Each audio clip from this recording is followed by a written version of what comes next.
Some of you will recognize this famous Brazilian football player known to the world as Kaká. This is the moment his team AC Milan had beaten Liverpool in an important match, and he takes out a t-shirt, puts it over his team colours, saying, "I belong to Jesus." A symbolic gesture of saying, this is who I worship. This is who I belong to. This is my life. From that moment, newspapers, fans, teammates, all would be looking at his life as a witness to what he believed and who he believed in. It's interesting that the newspapers picked up on two key words, devotion and faith. That's how they summed him up. But of course, what he had done effectively was open himself up to scrutiny and judgment should he go wrong. And it was the same with Paul. Paul, who didn't wear colours or a t-shirt saying he belonged to Jesus, but wore his life. His life was a witness to people. And it wasn't through successful games that he played or decisions that he made in the public eye. In fact, his witness came through suffering and persecution. Wherever he went with his colleagues, they faced opposition. They'd just come from the city of Philippi, where they'd been thrown to prison. And there was a great conversion in the prison he was being kept in. Then they went to Thessalonica. And some jealous Jews got a mob together and drove them out.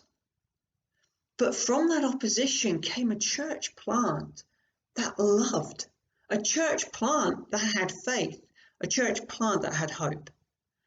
What's interesting as well is that Paul asks and invites the Thessalonians to look at his life and the life of Silas and Timothy and say, judge for yourselves. Do we look for the praise of men or the praise of God? What Paul writes to the Thessalonians is this: for the appeal we make does not spring from error or impure motives, nor are we trying to trick you. On the contrary, we speak as those approved by God to be entrusted with the gospel. We're not trying to please people, but God, who tests our hearts. You know, we never used flattery, nor did we put on a mask to cover up greed. God is our witness.